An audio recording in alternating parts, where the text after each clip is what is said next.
it going, Captain Brown? It's going pretty good. Going pretty well. Yeah? How was your weekend? Busy. Yeah? These What'd little you do? children's got me all over the place. What are they doing? From track and field to basketball. What events in track and field? See, Tori's doing the 200 meter and the 400. She's not a big fan of the 4, but she keeps winning all the races. I wouldn't be a big fan of the 4 either. But she keeps winning all the races, so that was my weekend. So how was yours? Mine was real good. I went up to Rhode Island, spent some time with one of my friends. We hadn't seen each other in way too long. And, basically like running a doggy daycare between my dog and her 2 dogs. They were running around like crazy all weekend. It was a good weekend. So you know what? And then we're going to fly What we got going on? Oh, we had a lot of good interviews. Siblings was one of them. What was the one that you did that was done on youth? Oh, the Youth EMS Academy. Yeah, we were focusing on the program managers. Okay, who were the program managers? Well, we had a few. We had 2, EMT Gadison and EMT Chin. Okay. Yeah, it was a very cool interview. Excellent. Can we take a look at that? Absolutely. Let's take a look. Do you walk around always just saying the whole title? Program manager and the whole No, thing? I don't say the whole title. No, of course not, because that would take too long. Of course. Of course. I just say EMT Gadison or Instructor Gadison. That works, right? Things, of course. All right, so give me a rundown about the youth programs that we have out there. So with the youth program, we have 3 main programs that we are basically oversee. We have the Exploring program, we have the high school program, and the Youth EMS Academy. I'm sorry, we also have the Fire Cadet. So 4 main programs that's out there. But the ones that Instructor Chen and myself really is in charge of is the Youth EMS Academy and the FDNY High School. Okay. So you guys were products of the high school, right? Yes. Okay.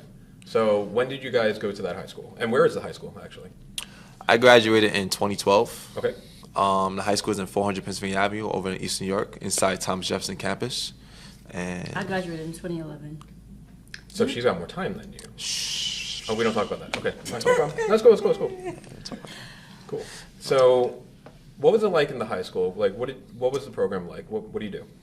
So when I was in the high school, we did have an EMT come from here and teach us health and fitness one day, and then that's when the start of job readiness started with Assistant Commissioner Maglione. So you have a very specific perspective because you went through the program and you know exactly what these students are going through. So, do you think that you can kind of talk to them on that level where you kind of basically you get it from their perspective, right? Yeah. That helps a lot more, I would imagine, right? Yeah, so we always tell the students, we wear many hats.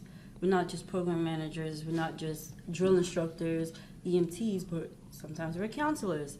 Sometimes we have to, be mindful because, again, as the new generations go on, it's a lot more different situations and obstacles they face that we have to now be more immune to and actually come on their level and speak to them in a certain way. So we always remind them that, sometimes they look at us like, oh, y'all just got us in the chin. And we're like, well, we were just like you before, so it's okay. And then sometimes, I tell them I was in your shoes once before, because when I was in high school, there were some things that I wanted to be taught a certain way, and the teachers at that time were a little older and, was so used to how they was taught where they decided to bring their knowledge and how they was taught to this generation. And it's kind of hard to do that. So I tell the students that we teach now, I'll say, I'm not that far. I'm far, but not that far from your age where I understand how you want to be taught. You want to be hands-on. You want to be engaged in a lot of things and activities. So we come up with a lot of hands-on ideas because, honestly speaking, a lot of students understand the lesson more when they're doing hands-on than sitting down looking at a PowerPoint, going from slide to slide to slide. Mm-hmm. You got to mix it up. Yeah. So, and that's what we wanted when we was in high school, so we decided to give it to them now. Have you guys been teaching long enough to see someone go through the program and now get on the job? Yes. Yeah? Actually, this past class, It was not our first class. Yeah, I believe it was our first class from the high school. We had 11 or 12 alumni that actually work on the job now. Oh, that's and we saw them since freshman year. And about 5 or 6 of them came from the FDNY High School class of 2019, I believe. Right. So now it's we're at that stage where everybody we taught is starting to come on the job. Yeah. And it's kind of great because, we always told them that when you get on the job, we want to work with you. Right. And when they start to come out on the ambulance and we work overtime and we work together, it's like, oh, I'm working with Instructor Gadison, Instructor Chen. You know, this is what I always wanted to do. It's surreal for you guys, I'm sure, because you Yeah. taught them from here. Like whatever student that's out there that's in middle school wants to join the FDNY high school and feel like they want to be an EMT, firefighter, fire inspector, whatever it is that the fire department have to offer, the FDNY high school is a great place to start. Last shout outs, anything coming up for the high school you want to shout out? We have open houses that's coming up soon, and also we actually just finished closing our summer EMS Academy with over 600 applicants, and that was a lot. Yeah. You know, but that's okay because those students are about to, majority of those students are about to start the summer EMS Academy, and then during that time we're going to start recruiting for our winter EMS Academy. So any student that's out there between the ages of 17 and 28 that's looking to join our program, be on the lookout for the application because the winter EMS Academy will be starting very soon. As you know, we'll start our process usually about September, and then it's gonna go right into it. Cool. Where can they find this application?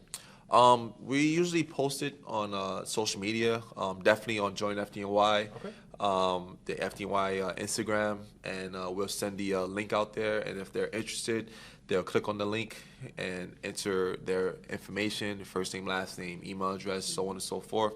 And then we'll get all that information, and then we'll start their process from there when we open up that application for winter. Cool. All right. EMT Shin? And then for those who are starting the process for SEMSA this year, look out for more emails. You know, the interview process is still going on until they get into the prerequisite course. They're signing up for, you know, one of the best decisions they've made in their life, to be a New York State EMT and to just be open and willing for everything that comes their way. So be on the lookout, sign up as soon as you can, Yep. and then join our ranks. There we go. And be ready to be an EMT. That's right. There you go. Alright. That's a big one. Can't forget that, bro. I know. Just saying. There you go. Program manager. Program manager. That's right.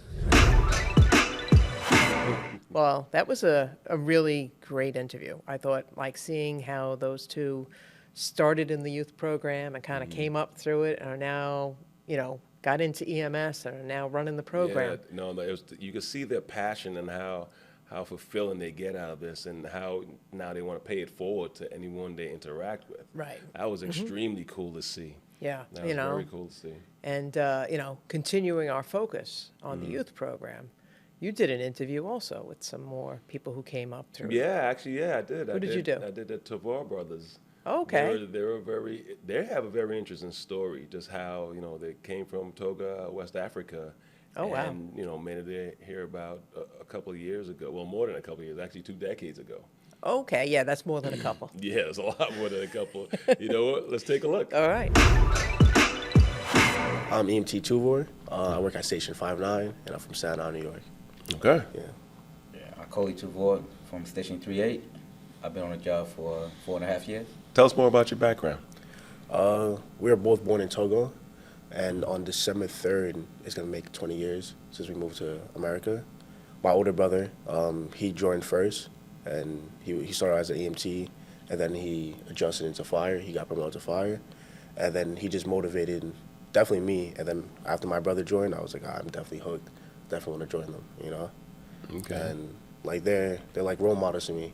And then after I saw them do it, and like they also like raised me, grow up, and what's it called? So yeah, I definitely just wanted to join and just try to be like them. That's pretty cool. Big It's about to make you inspirations. cry. Nah. It's about to make you. I don't know. I'm not sure if you're the crying type. I'm not I sure. don't cry. He's a fighter.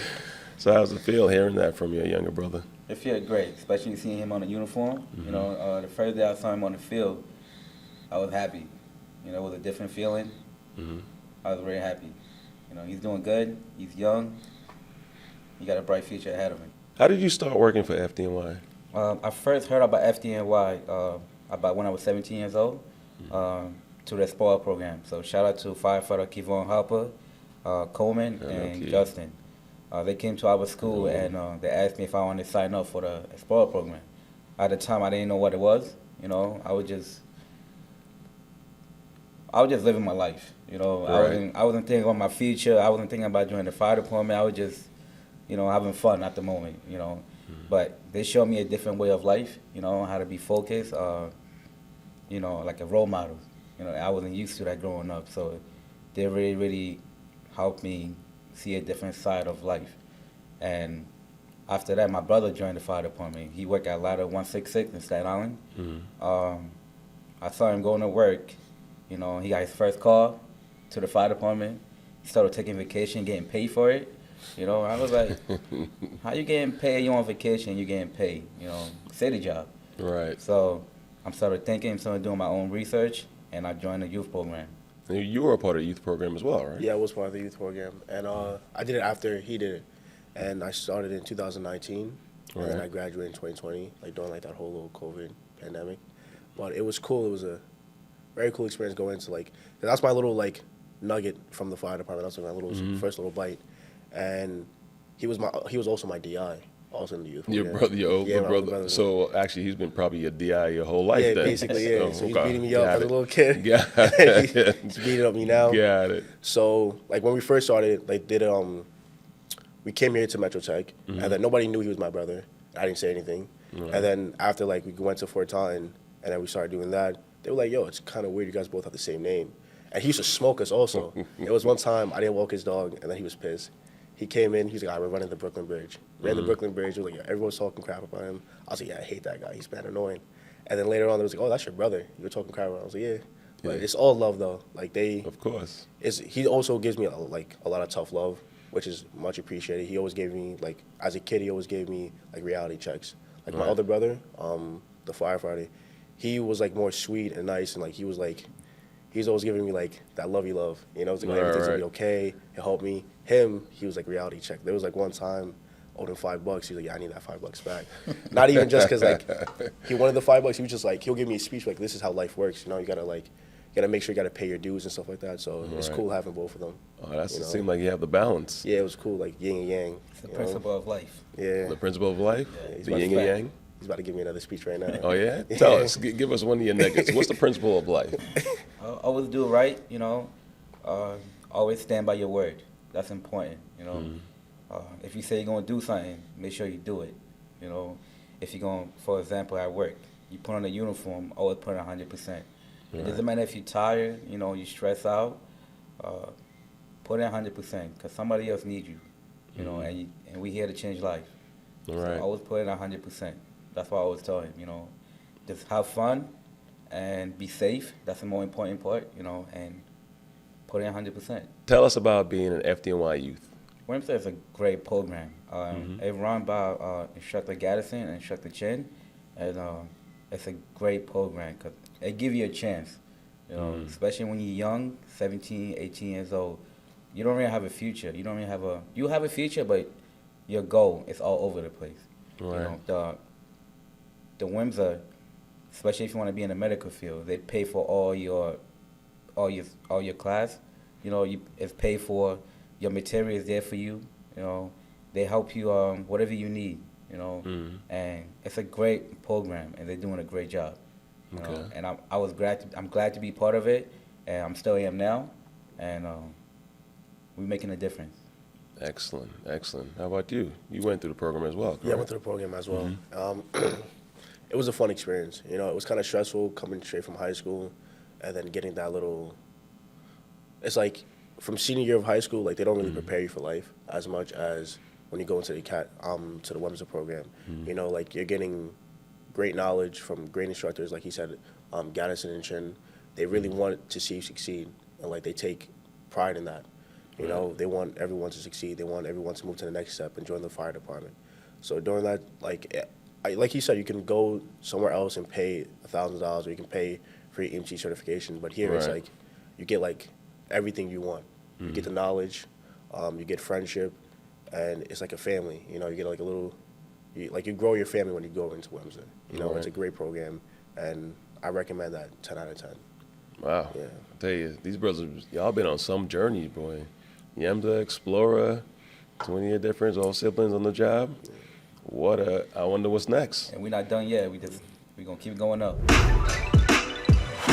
That was great. Like Yeah. their passion for the job. And how, you know, one of my favorite parts is just how far they've traveled from Togo, West Africa, all the way, you know, they're here to NYC, and that was 20 years ago, and they're just progressing. And, you know, as one opened the door, he came back through, grabbed the other one, Pulled him through. grabbed the up. It was very cool to see. Yeah. Very cool to see. No, that's good stuff. Speaking of good, cool things to see, what do you? I got got to share? say, if someone missed it last month, Uh-huh. I think we need to run it again because I interviewed Lieutenant Adrian Walsh, who we're going to Legend. wish her a very happy retirement Very because she happy retired retirement. shortly after I talked to her.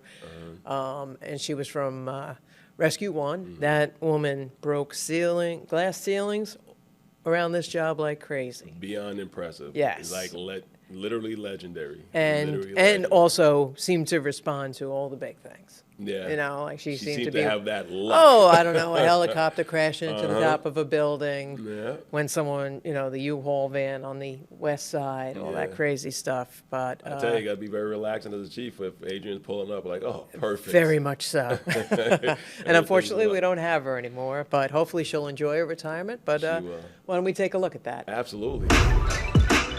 I remember in high school the first women getting on, or that process of getting on, and I just remember reading the stories in the newspaper, which of course you always have to take a step back and realize what is and what is not fact. But I remember saying, how can this be possible that these women can't pass this test? This is insane. This is, with the right training, anybody can pass anything. I'm a great believer that if you're going to, that you should know as much as you can about a job. And the only way to do that is to really immerse yourself in it. And I thought special operations was an immersion process, and I was not wrong about that. Unfortunately, it coincides with September 11th. I mean, I had just 4 years on the job when that occurred. And I remember certainly as we know, residents of the city, the enormity of it all, the shock. And then to just, I just remember, well, I can say this now. I remember going down late at night and searching and going down into those voids, just in desperate attempts to find anybody. Yeah. And when you didn't, it was so just So disheartening. disheartening. It was almost debilitating at times because you just thought there's nothing to do. And that's, I thought, well, I want to do something. Wow, you weren't kidding. Yeah, she's just incredible. And, everything that she did on this job, all the time that she gave to this job, and, kind of cleared the way for a lot of women coming up You can behind feel her. the energy in the interview. Like it's like talking to a living legend. Yeah, I think so. Yeah, most I agree. definitely. I agree. But, I think that's going to be wrapping us up. But it was so good to see you again. Listen, we don't see each other enough. I think No. that's the issue. Not at all. Not at all. Exactly. Listen, great seeing you again, and we'll definitely be seeing each other soon. Absolutely.